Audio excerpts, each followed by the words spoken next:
Hey there, in this video I want to look at how we can represent vector fields. And the star of our show here is going to be a function called quiver. So let's start with an example function that we want to plot. I'm going to make this a markdown cell. So let's say it's a vector function, f of x and y equal to sine x, x hat, plus cosine y, y hat.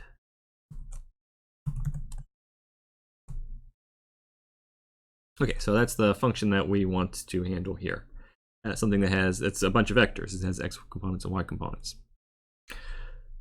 So first, let's look at how we can create the vector field in our computer's memory. We're going to use a mesh grid to start with. So I'm going to make some values for x range and y range. Let's make them identical. So we'll do a square grid. So the x range and the y range will be the same as each other. And they're going to be a linspace. Let's go 0 to 2 pi. And then let's see, like, what resolution do we want? Let's do, let's go with 10 by 10. So kind of a low res thing just to start out with.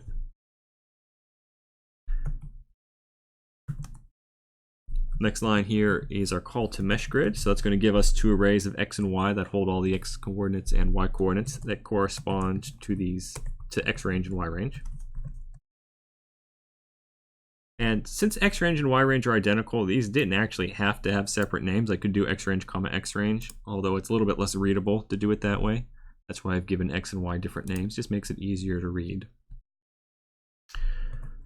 Okay, and now let's make our vector field. So f here has components x and y. So we'll evaluate as separate arrays the x values and y values. So it's going to be two 2D arrays to represent the components of this vector field. I'm just going to use tuple unpacking here just so I can put them all in one line. These could be separate statements on separate lines. So the x value is going to be np.sine x, just like the function says. The y value will be cosine y.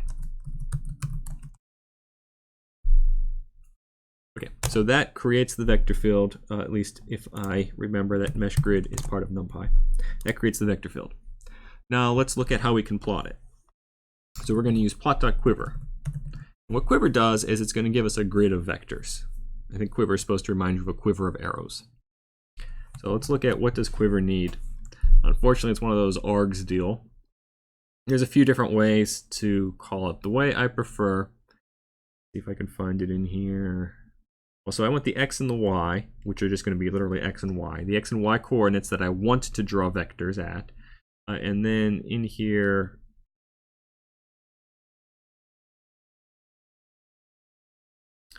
components of the vectors. Okay, yeah, u and v, the components of the vector. So in our case, u and v would be fx and fy. So our call order here is going to be xy, uv. So xy, and then the x components of the vector field, y components of the vector field.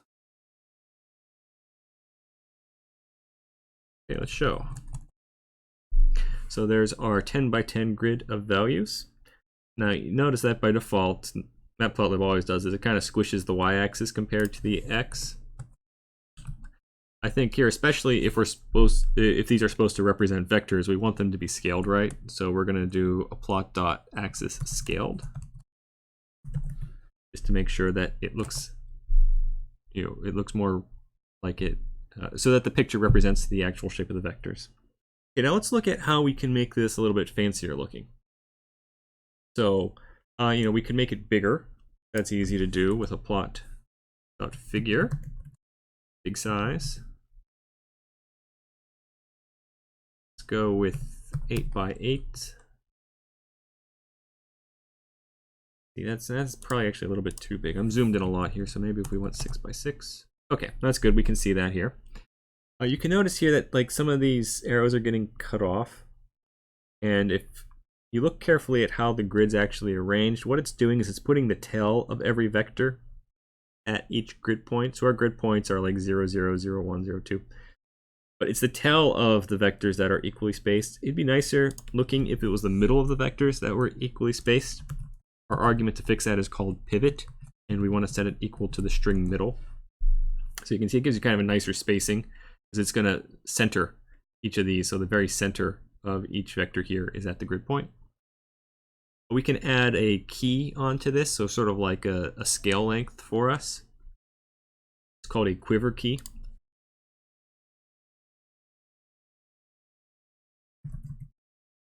Plot.quiver key. Now if we look at this quiver key, it needs a Q, X, Y, U, and a label. Like lots of stuff we have to give it. So Q is a quiver instance returned by a call to quiver. What does that mean?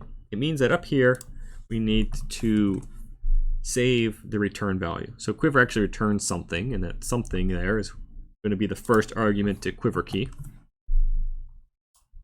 Now the other values in here, the X and the Y, location of the key, U, the length of the key, label, string.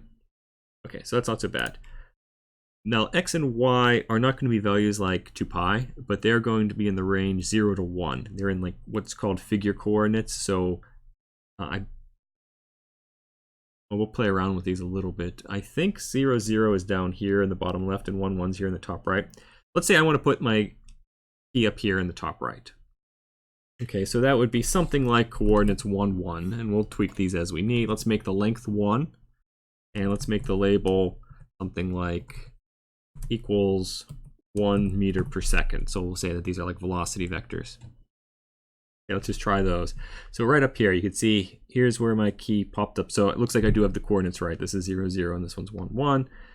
So I want to put it not quite so far to the right, and I want to put it up a little bit more. So let's go with, say, 0.9 and like 1.1. 1.1 probably put it off the figure. 1.01. Okay, 1.01. That's okay. Yeah, 1.01's okay. My label didn't show up. Like, where's my label? We need to give it a position for the label. I think it's putting the label up above, which is actually off the figure. So we want to do label position is the command here, and it's got names like north, south, east, west. So we'll do east, which should be to the right. Since I made a little bit extra space here, that should show up. There we go. And you know, we can just tweak this a little bit more. It can help an awful lot to give yourself more space at the top of the figure, and the easiest way to do that is just to add a title. So, you know, we could call it something like flow. Sounds like science. That gives me a little bit more space to work with, and you know, we can just tweak our values a little bit. Let's go up a little bit more. Let's go left a little bit more. There. So a little bit of trial and error, but that's really nice with the notebook that it keeps regenerating for you. You can tweak your values, and you know, I can't say that these are always the values to use. Otherwise, I'd say, hey, just always use these values. It really depends on what your graph looked like and how big it was. Okay, let's look at another way we could represent our vector field, and that's using Streamplot. So if we look at Streamplot, it's the same kind of X, Y, U, V. It also has this thing here called density that we're going to want to play with. Density is kind of weird. So the Streamplot defaults to doing a 30 by 30 grid, and density multiplies that. So a density of 2 is a 60 by 60 grid. Let's just see how that works. So we're going to do Streamplot X, Y, and then the UV in the documentation are the X and Y components of the vector field. So Fx and Fy in our case. Oh, I forgot to show it. I guess it popped up for me anyway, but I got all this extra ugly text I don't want. So plot.show. There we go. So there's our stream plot. And if we change the density, let's see what happens.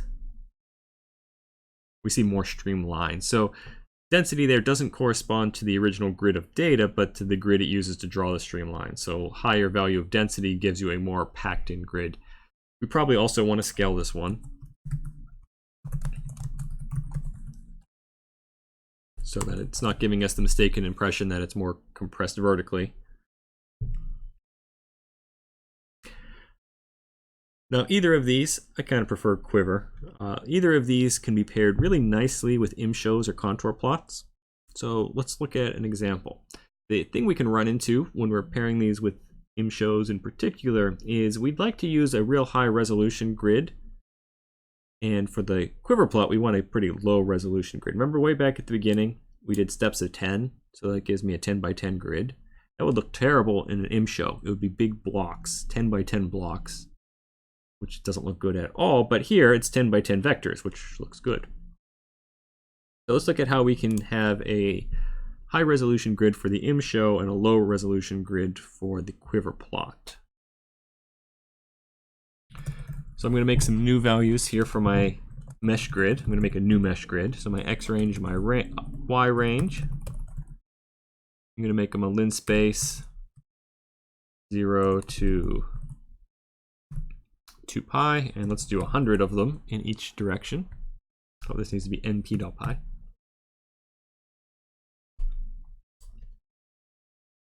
And the rest of this is typical mesh grid stuff. So xy equals mesh grid x range y range.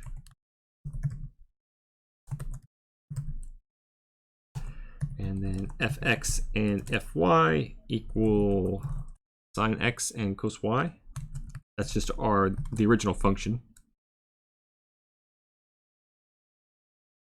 So basically I'm just recreating the original vector field at 10 times the resolution.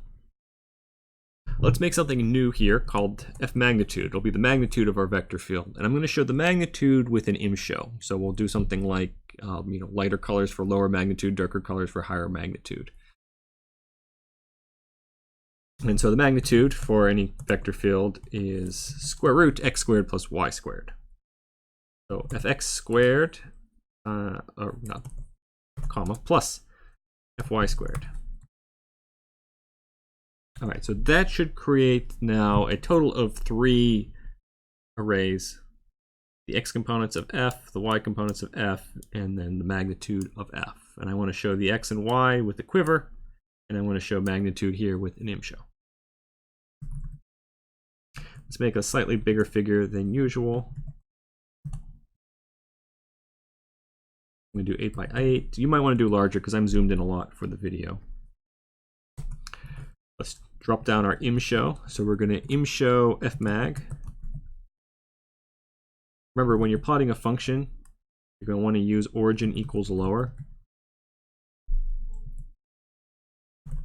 Since we're going to be plotting another plot on top of this, it's really important that we set the extent here. Otherwise, this will be in pixel coordinates and the two graphs aren't going to line up with each other. So our extent is going to be 0 to 2 pi in both the x and y direction.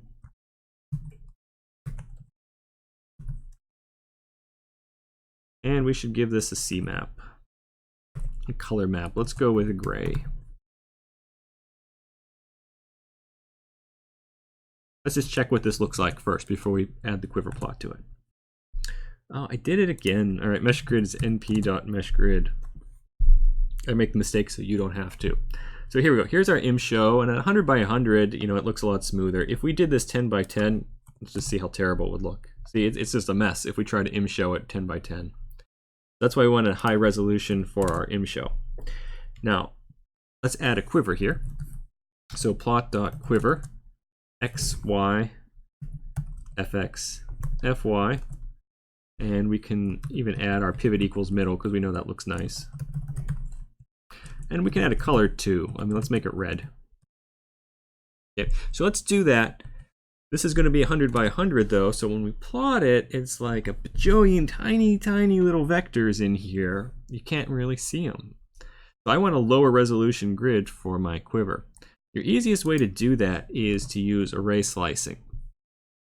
So I want to slice out, say, steps of 10. And I'm just going to take away the space just because we're going to have a bunch of these. So what this will do is it takes steps of 10. Your basic syntax is start, stop, step.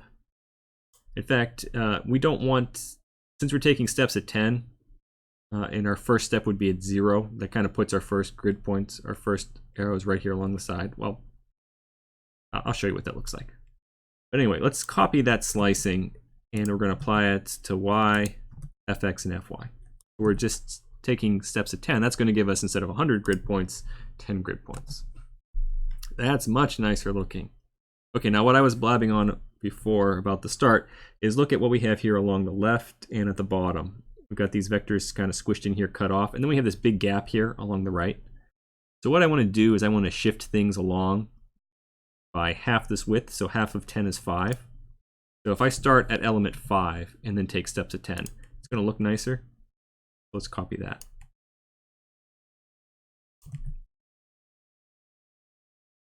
Now, do you have to do all these nice things every time you plot it? No, of course not. I'm just showing you what kind of options there are. So that looks a lot better. We got 10 by 10 vector field sitting on top of, well, it's the same vector field, a 10 by 10 grid of vectors sitting on top of the plot of the magnitude underneath. Let's try one more example. Let's do a gradient. So if you remember your basic math, when you calculate a gradient, well, here, let's just type it out, just so there's something to look at here.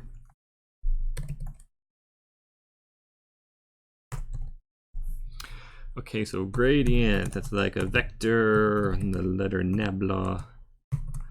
We've got function f of x and y is equal to a fraction, a partial derivative of f divided by dx. Put it in a nice little space. And then we'll have a x hat. And then we add on to that basically the same thing, but with y.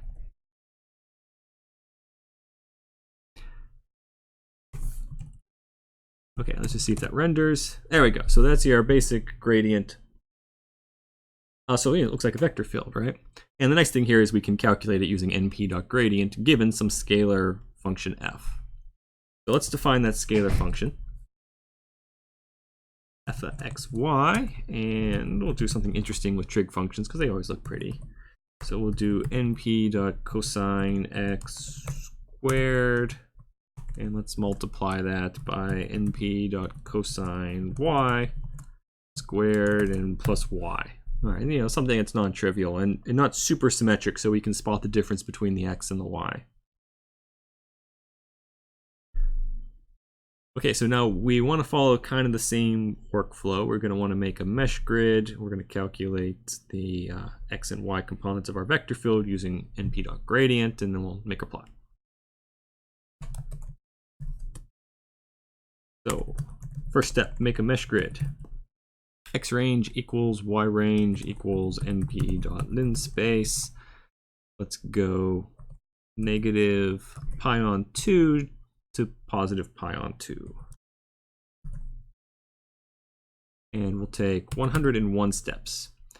I did 100 steps before. Why 101? The nice thing about having an odd number of steps is it gives you a grid point at the very center. That's the only reason you might want to do something like that.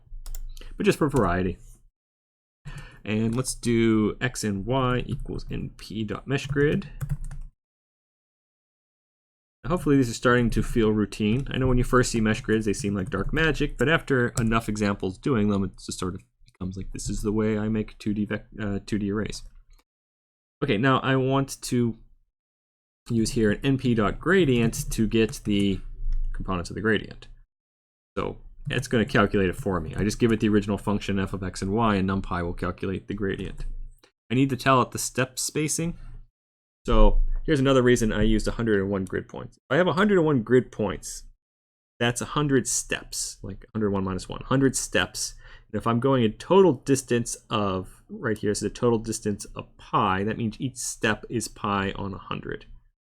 So it's a more round number. So we'll do np.pi on 100. Important to have your step size in your gradient, otherwise everything's scaled incorrectly. Now the call here to gradient gives me two arrays. Remember the order of these arrays from an earlier video? They are df dy first, df dx seconds. Okay, they kind of seem backwards, but it's row column. Okay, so the dy is going to be the first thing returned. Now it's plotting time. In fact, just so we have more room, we're just going to run this cell on its own and scroll down a bit. Okay, so I'm going to do a bigger figure just because it's so tiny otherwise. Fig size 8 by 8.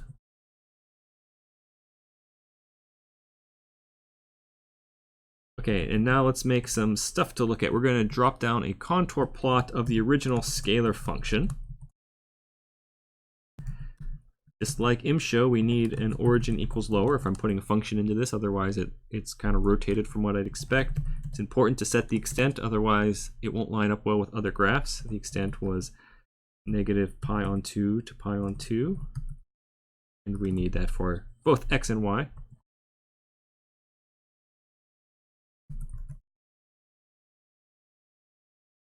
Okay, and we can set the color and stuff. We'll just leave it with its defaults here.